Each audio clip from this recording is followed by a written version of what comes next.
এবার হাত এরম হয়ে গেছে গিয়ে আর এই হাত ভেঙে গেছে। এবার ওই গ্রামে ডাক্তার ছিল, এই সঙ্গে আনা হয়েছিল, এসে ইনজেকশন দিয়েছে, বড়ি দিয়েছে, এই হাতে দিয়ে গেছে।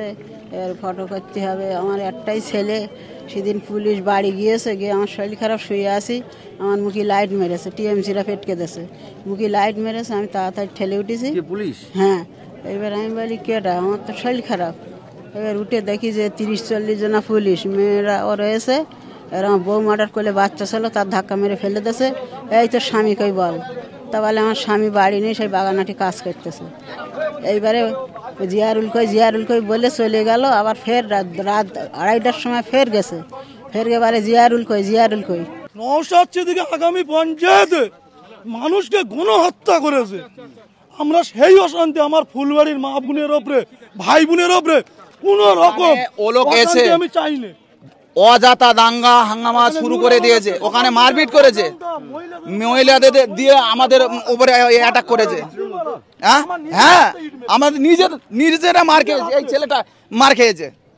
আইএসএফের প্রার্থী, উনি প্রার্থী তো যে কোনো জায়গায় যেতে পারে। নিয়ে এসছে তো গুন্ডা, সব নিয়ে এসছে। হ্যাঁ, গুন্ডা তো সব নিয়ে এসছে সাথে করে, যাতে বেটা ছেলেদের দিয়ে মানে আক্রমণ করাতে পারবে না, যাতে সেই জন্য মেয়েদের দিয়ে মানে আক্রমণ করাচ্ছে। ভাঙড়ে ফের ভোট দিতে ভোটদাতাদের বাধা দেওয়ার অভিযোগের তীর শাসক দল তৃণমূলের বিরুদ্ধে অভিযোগ করছেন আইএসএফ কর্মীরা, এবং সেই খবর দেওয়া হয় পুলিশ অবজারভারকে এবং জেনারেল অবজারভারকে। নির্বাচন কমিশনে জানানোর পর কমিশনের হস্তক্ষেপে পুলিশ এসে এইচআরএফএস এসে ভোটারদেরকে গাড়ি করে এসকর্ট করে এই মুহূর্তে নিয়ে এসেছেন। এই বুথে আমরা দেখতে পাচ্ছি ফুলবাড়ির একটি প্রাথমিক বিদ্যালয়, এই মুহূর্তে ভোটারদেরকে নিয়ে আসা হয়েছে ভোট দেওয়ানোর জন্য। পুলিশের নিরাপত্তার ঘেরাটোপে তারা এসেছেন, এখানে ভোট দিচ্ছেন। দিদি, আপনাদের কি পুলিশ নিয়ে এসছে? হ্যাঁ, আমাদের তো পার হতে দেয় না। আপনার হাতে লেগেছে কিভাবে? হাতে সকালবেলা আসছিলাম, আর ধাক্কা মেরে ফেলে দিয়েছে, দিয়ে আর ওই বাঁশের বাড়ি মেরেছে, আর এই হাতে এবার দুমড়ে গিয়ে ভেঙে গেছে। সকালবেলা কোথায় আসছিলেন?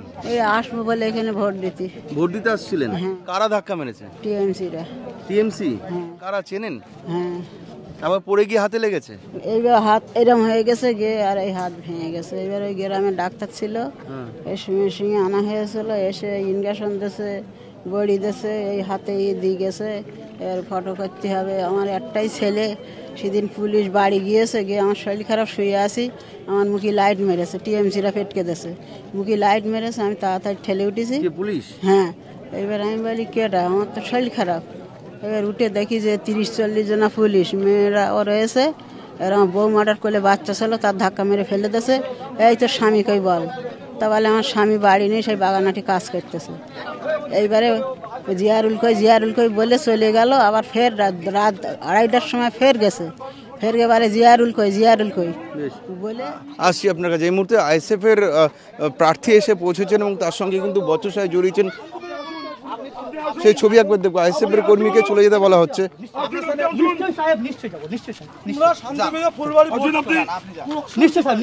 আমরা শান্তিপূর্ণ ভোট চাইছি, এরা হচ্ছে কোনো প্রকারই শান্তিপূর্ণ ভোট চাইছে না।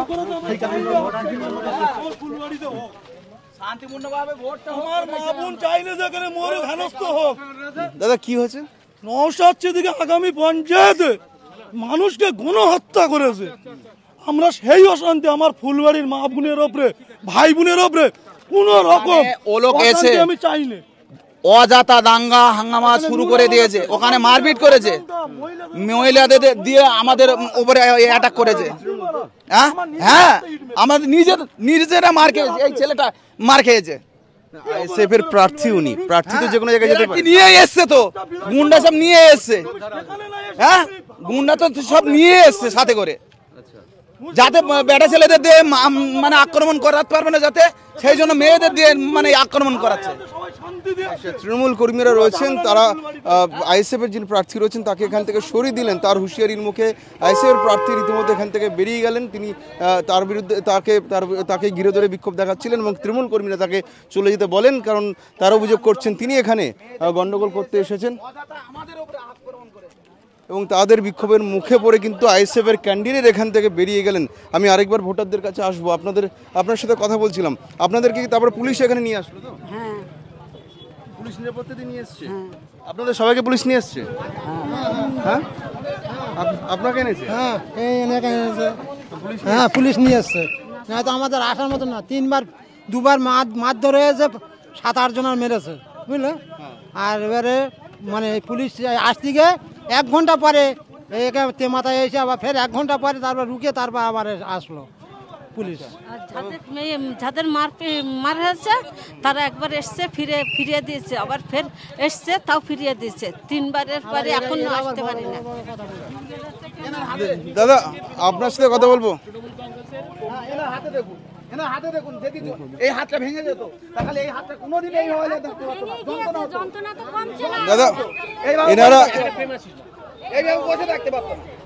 উনি বলছেন এরা ছিল তারা ছিল। দাদা এনারা অভিযোগ করছেন তৃণমূল এদেরকে ভোট দিতে আসতে বাধা দিয়েছে। না, কোনো দিন নয়। আমরা শান্তিপূর্ণ ভোট চাই, শান্তিপূর্ণভাবে হোক। ওনারা অভিযোগ করছেন না, এনারা তো এসে অ্যাটাক করলো, বুঝতে পারছেন? উনি বলছেন যে আমার নাম ইদ্রিস আলী। উনি বলছেন যে আজকে সকালবেলা যখন এই ভোট দিতে লোকটা যদি আমি ভালো করে বোঝেন, আপনার যদি এই হাতটা ভেঙে যায় আপনি এইভাবে থাকতে পারবেন? আজকে সকালে ধরো ভেঙে গেছে, এইভাবে থাকতে পারবেন? সেইটাকে বলুন। যন্ত্রণা হচ্ছে অতিরিক্ত, আমরা এইটা ডাক্তার দেখে ব্যান্ডেজ করে নিয়ে এসেছি। আপনি বলুন এই ব্যান্ডেজে কোনো যদি হাত ভেঙে যায় তাহলে কি হয়? এখানে চুন দিয়ে মানে প্লাস্টার হয়, সেটা কি হয়েছে? এটা তো প্রমাণ।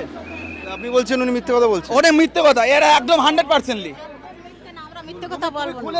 তৃণমূল কর্মীরা বলছেন যে আপনি মিথ্যে কথা বলছেন, আপনার হাত ভাঙেনি। আমি মিথ্যে কথা বলি না, তাকালি আপনারা দেখুন আমার এক্ষুনি হাতের ফটো করো। ওনারা বলছেন যে পুলিশকে সঙ্গে নিয়ে আসতে হয়েছে, পুলিশ নিরাপত্তা দিয়ে নিয়ে এসেছে। ওটা ভুল কথা, ওটা ভুল কথা, একদম ওটা ভুল কথা। অর্থাৎ দেখুন অভিযোগ পাল্টা আপনি অভিযোগ। দেখুন ওই যে হাতটা সোদা করে রেখেছে, যদি ভেঙে যায় আপনি বলুন যে সোদা করে রাখতে পারবে? কোনোদিন পারবে? হ্যাঁ, তাহলে এটা ভাবুন। অর্থাৎ অভিযোগ পাল্টা অভিযোগ, এবং যে অভিযোগ করা হচ্ছে তৃণমূলের বিরুদ্ধে, তৃণমূল কর্মীরা সে অভিযোগ অস্বীকার করছেন। ভোটাররা বলছেন যে তারা ভোট দিতে আসতে পারছিলেন না, তাদেরকে বাধা দেওয়া হচ্ছিল, পুলিশের নিরাপত্তায় তারা এসেছেন বলে অভিযোগ। এইখানে বুথেই উপস্থিত রয়েছেন তৃণমূল কর্মীরা, তারা কিন্তু সম্পূর্ণ অভিযোগ অস্বীকার করছেন। তারা বলছেন যে ভোটাররা মিথ্যা কথা বলছেন, তাদের কোনো রকম আক্রমণ হয়নি, তাদেরকে ভোট দিতে বাধা দেওয়া হয়নি, এবং তারা সম্পূর্ণভাবে মিথ্যাভাবে চালিত করছে বলেই অভিযোগ করছেন তৃণমূল কর্মীরা।